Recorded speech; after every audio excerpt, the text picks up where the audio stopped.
Okay, thank you guys so much for coming out today. We're going to be talking about stress management, right? I think everybody deals with some degree of stress, some more than others. One of the things to remember about stress is that it's universal, right? It doesn't matter who you are and care. Even babies can be stressed out, right? Up until your last day on earth, you're going to experience some form of stress. The biggest thing about stress too is the fact that it takes a toll on people different. Some people have good coping skills. Some people like stress. Some people have a very low threshold for stress, like one little thing. You know these people? Yeah.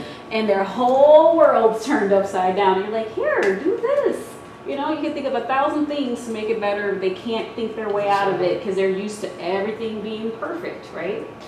And there's some people who thrive off stress, and they don't do good when they don't have enough stress. They really don't. They feel like they're kind of inadequate. They're that type A person. They love being under the gun. They love deadlines. They love extra work, you know, and they thrive off of it. Some people are stress junkies, if you will, right? But it does end up taking a toll on you mentally, physically, emotionally. There's different kinds of stress. There's good stress, there's bad stress, but the body doesn't really know the difference, okay? So what is stress? So it can be defined as being under too much mental or emotional pressure, right?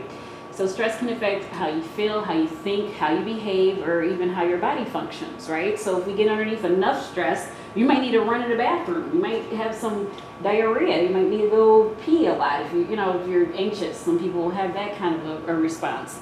Or some people might overeat, or stop eating, shut down, like, nope, I don't eat because right now I'm too worried, I'm overthinking. And some people go the other way where they want to comfort themselves with food, right?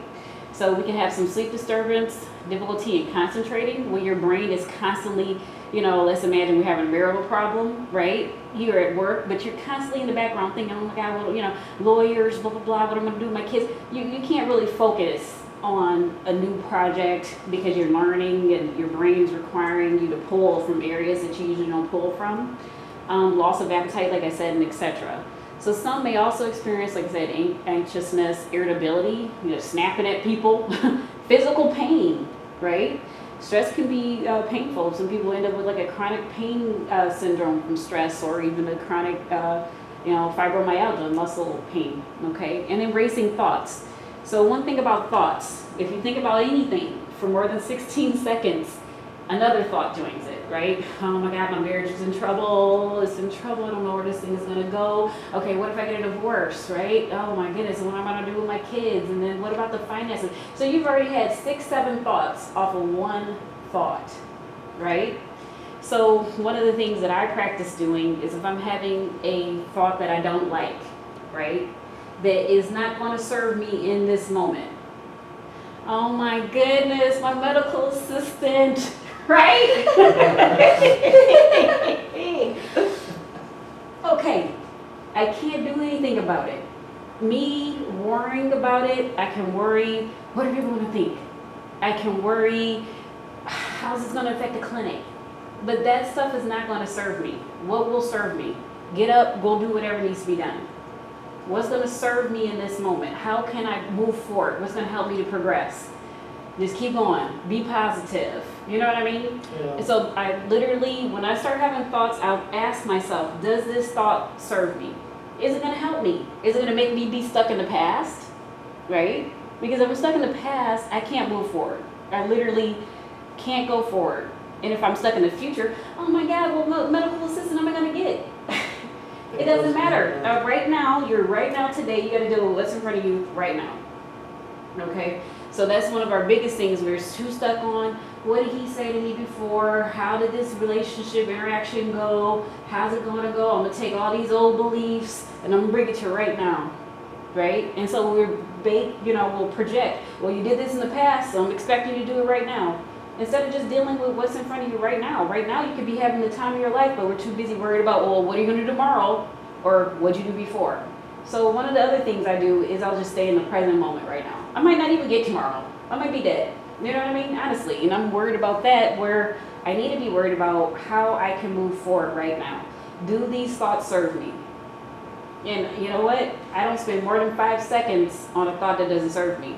Because if you spend more than 16 seconds, twin thoughts start coming in, and you will create a reality that isn't even, it's all just something you're telling yourself in the first place. It's all the story you're creating. You go in the store, somebody gives you a look, you can think, oh, they don't like me. It's just a thought. You could just as easily think, they like me. It's just something you're telling yourself, really. You get yourself all in a tizzy. The person at the store was rude to me, blah, blah, blah. It could just ruin your whole day because you just stayed in that thought pattern, and you go into all the times everybody else was rude to you at the store, and, as opposed to going, maybe they were having a bad day, or maybe this is the best that they could do, and go forward into your life. So really manage what you're telling yourself when you are thinking, and you're letting, because your thoughts become things, right? We got a video camera. Somebody had to think this out. Somebody had to think, how can I get something and project, and now it's a whole thing, right? So the same thing for our internal thoughts. They can become happiness, they can become joy, they can become, anxiety. If you tell yourself you're sick, you will actually physically be sick. There's been so many times that I was sick. I'm not kidding you. It was a Sunday earlier this year. I must have come down with the flu. I was body aches, fever, chills, everything. I was like, oh my God, I'm so sick. So as soon as I had that first thought of I'm so sick, I said, no, I'm well. I got to go to work tomorrow, period. I'm going to work because I don't miss work. So I'm like, I'm getting better. I just kept telling myself, I'm getting better, I'm getting better, I'm getting better, I'm getting better. And honestly, by about 9 hours of that, I was better. And I came to work and I looked just like I do right now. So try to manage what stories are you telling yourself. Keep that in your mind. So the main causes of stress, right? So we got some self-generated stress, like we kind of been talking about. You can't really control what happens at work. So you do have some work stress. It could be good. It could be, we're about to get $1 billion contract with do. Something really, really good, but it's stressful because you got a supply and demand type of a thing now. Money is a big stressor for people. People, especially men, they actually even take their lives over money situations and statuses. Relationships is huge. How you interact with your loved ones, your family, your significant other. Life changes. Some life changes happen and we can't help. Maybe now we're taking care of an elderly parent, or maybe we've taken on a niece or nephew or a grandchild, or maybe somebody's sick in our family. Everything will be going along just perfect, and then boom, something happens, right? And then just other irritants, things that just annoy us. So examples, death, that's huge. That's probably something you can't do a whole lot with, but it can definitely turn your life upside down, right? And even pets, they become like our family. You had this pet for 18 years, now they're gone. We put a lot of love into them, a lot of attention. We get a lot of love and affection back, and now that's a big part of our life that's missing. Definitely a divorce. They say a divorce is worse than a death, because that person who offended you, now they're out, they're living their life still. They're still there to offend you. There's still that hurt. You don't ever get that closure, really. And if somebody was dead, you can make your peace with it. But if it's a divorce, it's actually kind of harder, because it can take you years to get over it, or maybe never get over it. Definitely if you lose your job, that's going to add some stress. You might have additional bills now. Maybe you got to take care of some parents and take care of their bills and that. Getting married, that would be good, but my goodness, if you ever put together a wedding, who are we inviting? There's a laundry list of things. How much can we afford? Where is it going to be? The DJ. It's like over 100 things that you got to manage trying to marry somebody. And then plus being married, now you got to yoke your lives together. When you were little, you guys celebrated things this way. Well, when they were little, it did the exact opposite. There are things you're never going to change from your childhood, and neither are they. And then these are things you never talked about because you didn't live in the same house, and you just assume that, hey, the dad does this. And it's like, well, no, not my family. It's a lot when you're meshing together yourself with another person. Moving is a big stress. There's some people who, I've been here for 3 years. They've had like 6 addresses. They're constantly moving. Uproot your kids, new school, new address, new pharmacy, new everything every couple months. It's a huge, big deal. And it's like where you lay your head. If it's not always stable, that causes a lot.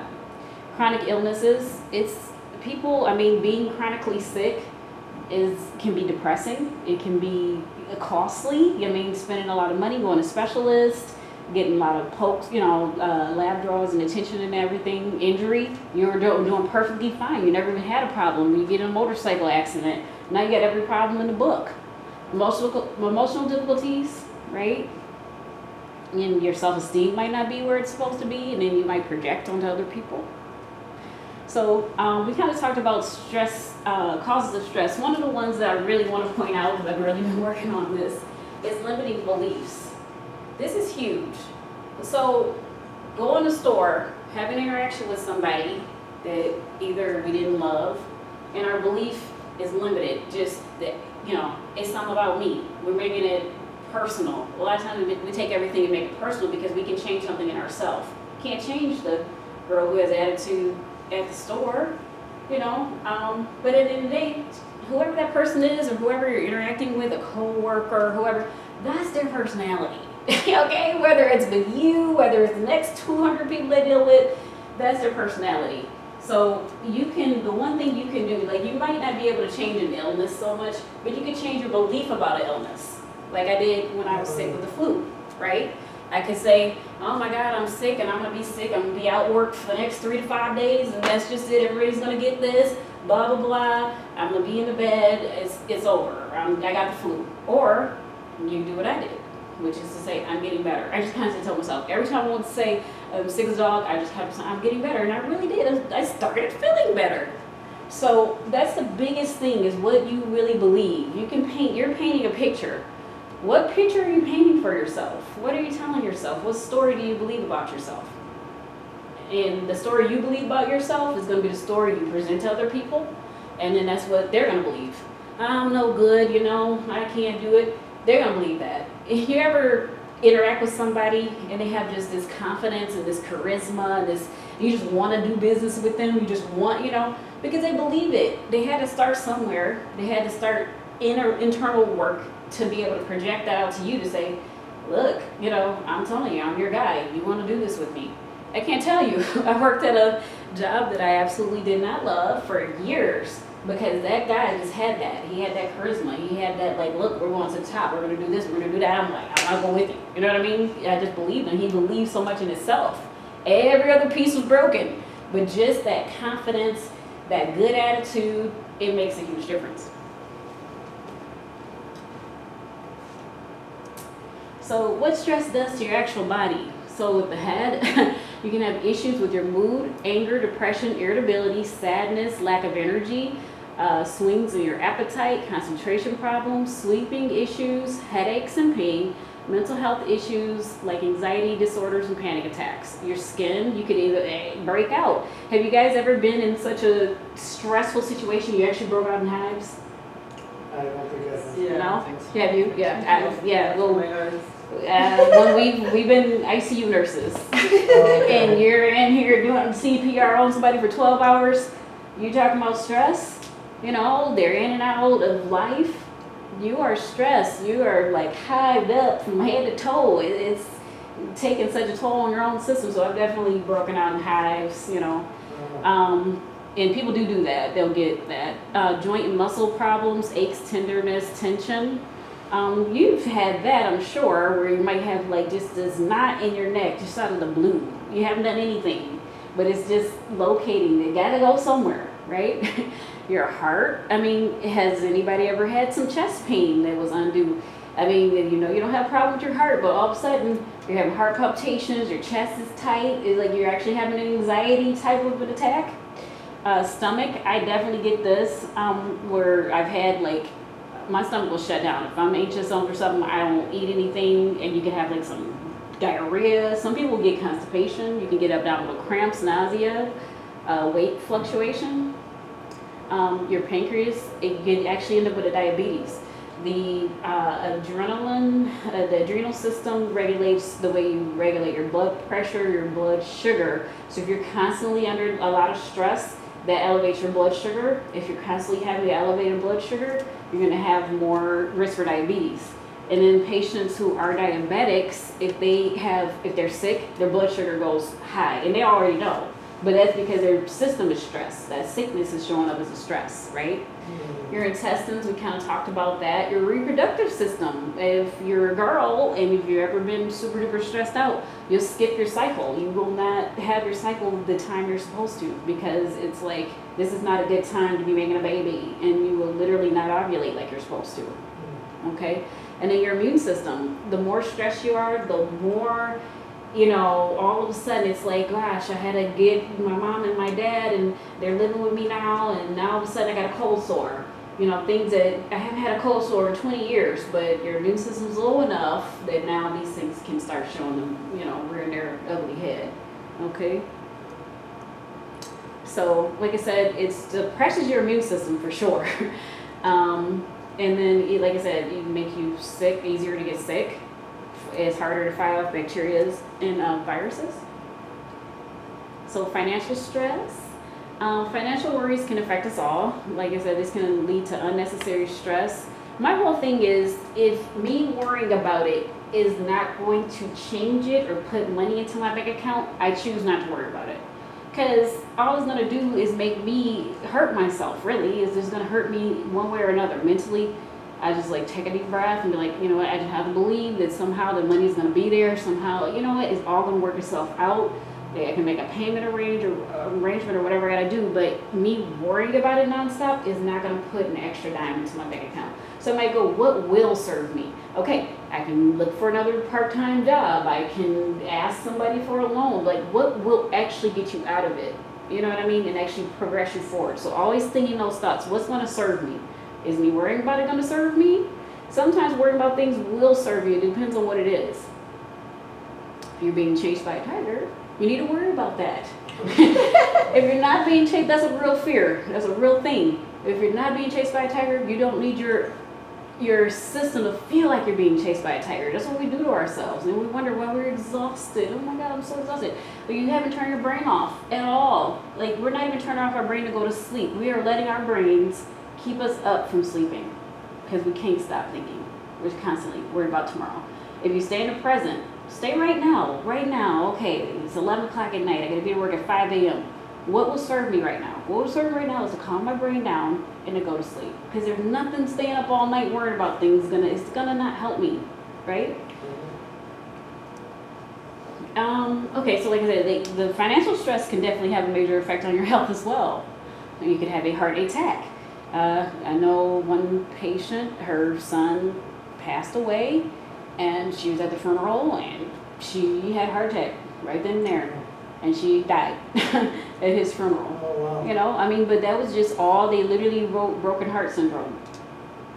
She literally had a broken heart. No one should have to bury their son. So, you could have a stroke, right? You can make your blood pressure, you can literally cut off the circulation to your brain and to your heart by constantly being so overwhelmed and stressed. And I actually had a moment in my life where I could feel my blood pressure was boiling. My head felt like it was going to explode, and my blood pressure was 210 over 120. I was through the roof of rage, and I just had to calm myself down. But if I'd have kept going, I might have had a stroke or something. And the heart attack, stroke doesn't care what age you are. It doesn't care if you have diabetes or high blood pressure. You don't have to have those things. If you have enough of it going on, you can have it. Your relationships. So even the happiest of relationships can have a source of stress for both parties involved. So if you're living in the same house with somebody, there's a whole host of things that can happen, right? You might want some space. You might have a person who is extremely clingy and they feel like they need to be wrapped around her whole body the whole time, and you like that to a degree, but you're like, hey, I kind of need some me time, and they might take the me time personally. Everybody has a different habit. Or you might have two people who want me time all the time, and you're not spending any time together, or two anxious people. It's just it just depends on who your partner is, and we know that we never know who these people are until we marry them, right? And that's when you find out who they are. And then their attachment styles, their expectations, all that comes once you marry them, even though you talk about it beforehand. Once you get to know what they come to expect, that's when you can kind of work together. I feel like a relationship guru at this point. I really, really, really, really do. So you can identify like what your needs are, what their needs are, meet each other halfway, keep good communication going, fight fair, and think about, does this statement serve my relationship? Is it just to be a gut punch? Is it going to help you? Is it going to move you forward? Or is it going to actually hurt you? Your interactions with these people, And then over time, these demands can impact your relationship, lead to stressful arguments, leading to a vicious cycle of breaking up, making up, all that fun stuff. You really do have to try to work on your relationship. There's nothing wrong with therapy, couples therapy, and relationships and that. We all have issues. Even the best marriages have terrible years if you add it up. So definitely, if you're happy at home, you're going to be happy at work. You bring your home to work. You bring that into your next, Bereavement, I definitely understand. I mean, this is something when you lose a loved one, depending on who it is, definitely can impact your life and your health. I mean, I lost my mom. My life shut down for about 18 months. I was very, very stressed out, and I was so depressed. It was the worst time of my life. But in anything that you're going through, honestly, like now when I see people who've lost like their mom and they can be okay with it and they can be at peace, before I would resent that, like, oh, you didn't love your mom? Like, what's your problem? Why don't you? Everybody grieves differently, and honestly, I didn't have to go through the 18 months of torture I put myself through. That was my choice, I could have chose to be at peace and be happy. It's truly a choice. It really is. It's not an easy choice, but still, it is a choice. So we don't choose what happens to us. We always choose how we react. And how you react is what's going to, dictate what your life is looking like. Honestly. So if you have lost a loved one, or taking care of somebody who's chronically sick, I mean, grief counseling is a big thing. You definitely don't have to go through, some people never get over it. Some people are 20, 30 years later, they're still stuck back in the 80s when whatever happened to their loved one. They never get past it. And some people pass it at the funeral. Everybody's a little different, but just remember, you always have a choice on how you're going to handle something. So, like worrying about your health, right? There's some people who just constantly think there's something wrong with them. I mean, honestly, they're like, I'm just waiting. Oh, my brother's got MS. It's only gonna be a matter of time before I get MS, or my grandma had this, or I'm pretty sure I'm gonna get it. It's amazing. We do a lot of self-fulfilling prophecies in ourselves. We expect to be sick. We expect to have issues, and then we're like, oh my goodness, why do I have these issues? Why am I sick?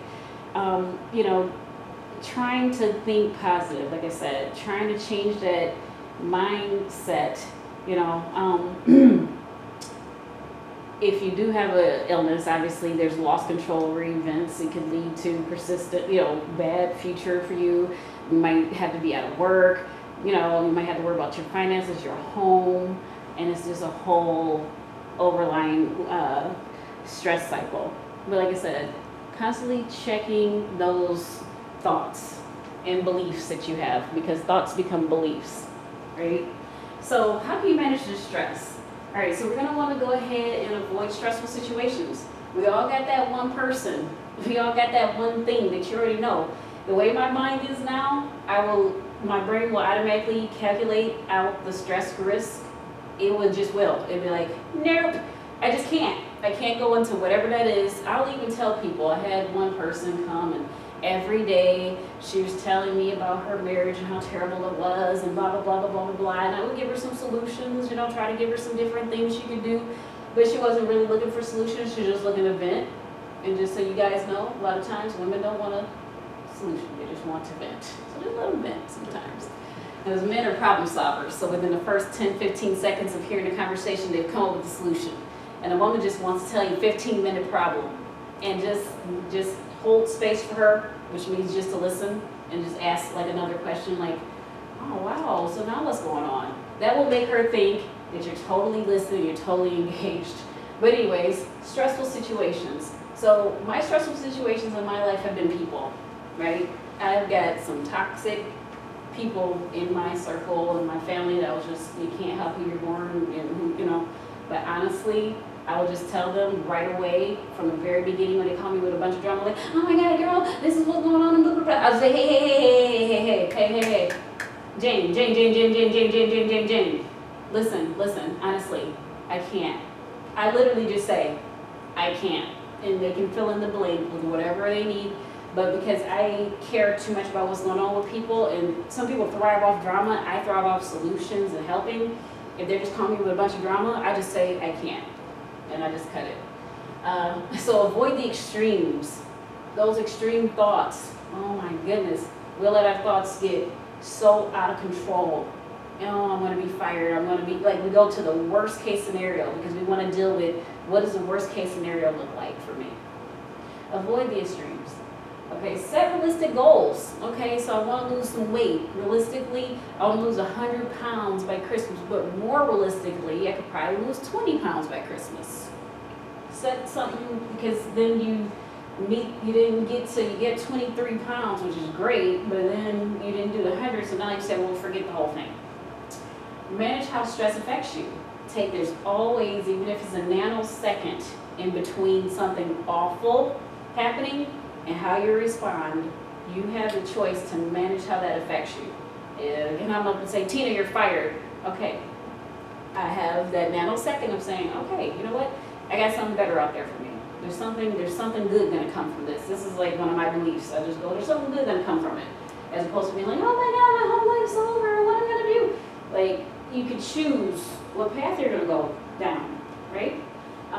So you say, change how you see the change how you see the situation.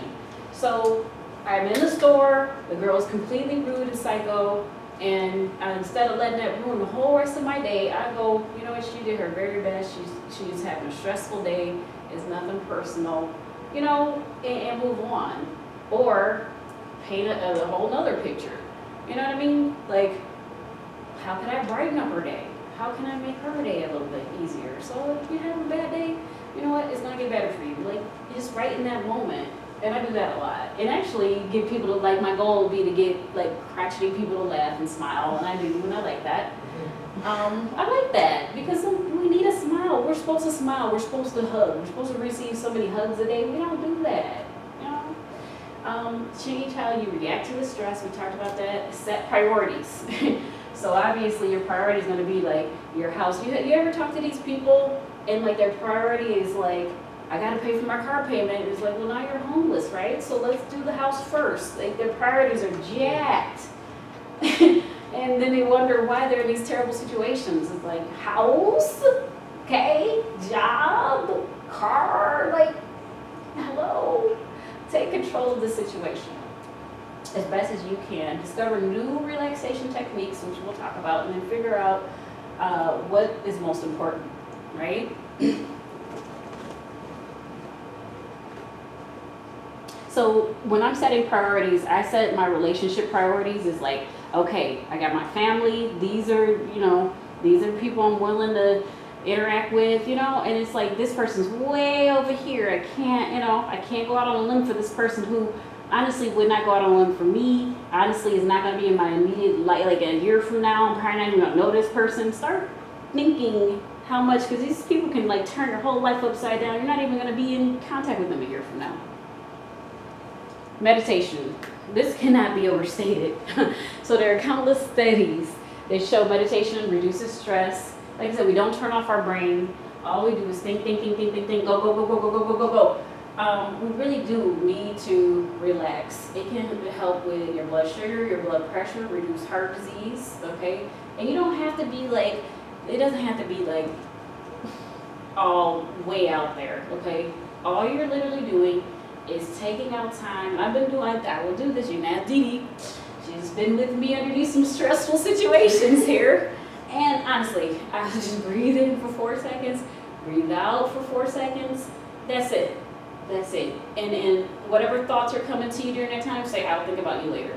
When you got to pay the bill to mortgage, I will think about that later. You got all day to think about that. Give yourself some time to decompress. We don't do that. I always tell people, take a bath. You don't got to take a bath every day, but take a couple baths during the week so you can sit down and relax. Take 20, 30 minutes for yourself. Listen to something positive, some good music, or read a book. And just, it's hard for me to just, but getting there.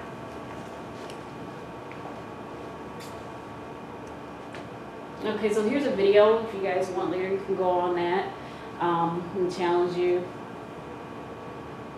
Exercise is huge. So for those people who do not want to just stop, you could definitely do some exercise. Exercise helps tremendously. It helps with natural endorphins. It helps with focus. It helps with, obviously, body sculpting to whatever degree. It'll help with your overall health. And it'll help you just, cholesterol, heart disease, diabetes, reduce your cortisol levels, everything. During exercise, at first it's increasing, but overall it'll help to balance out your cortisol. Okay, so definitely 30 minutes a day if you can, 3 to 5 days a week. If you can get into yoga and Tai Chi, definitely recommend those things. I mean, something where yoga, I never did yoga before, but I started, and I thought that would be super duper easy. Yeah, no. Okay, I was short of breath, I'm the only one in the class panting, and this is after I exercise every day, so it's not like I'm out of shape. It's hard holding these poses, changing position. It's a lot of hot yoga. Is very physical, so it's definitely something, and there's men in the group, and that it's definitely something worth looking into, and it's a real workout. And at the same time, I'm in a gym and it's loud. I'm talking about people boom dropping weights and everything. After about 10 minutes, I couldn't even hear them. That's how centered you become. It's actually pretty cool. Social support. So everybody needs to have that friend they can go to. Like I said, especially women, we need to have somebody you can vent to, you can trust. Family, other resources and social groups. We need each other. No one should be a lone wolf in this life. So when you're in a stressful situation, like if you work in a hospital emergency department or if you work in MNP, you definitely need to have adequate support. And it makes a big difference when you have that person you can go to, you can rely on. If you do not have a person, I will be your person. You can come and talk to me. Everything stays confidential. I'm very good at getting people calm down and able to start giving me, it's just, for example, anybody's throw out a negative thought, anything, anybody. I gotta go back to work. All right. So out of that thought, you get to. There's somebody somewhere who doesn't have, will kill have your job, right? The day's halfway over. Job security. So whatever negative thought you want to replace it with 3 positives on that same exact thing. 3 positive. Give me something else. Anybody? My friend's pet died. Your pet died. Okay. A friend of mine. Your friend's pet died? Yeah. Okay, that gives you a chance to connect with a friend. That gives you time to hold space for them. Maybe you two can go. Calling for a half hour on the phone. Yeah. And trying to be, compassionate, but I get tired of Right. after, Well, so. you have to set your limits. You got to set your limits. So you got a half hour. Sounds like that's as much as you can do. But it gives you a chance to connect with that person that, in a way, show up for them in a way that you haven't shown up for them before. And now maybe next time you'll be able to rely on them in a way that you didn't rely on them before. You know what I mean? So you're building a deeper human connection. And it also puts in perspective, it shows you a side of them that maybe you didn't know existed.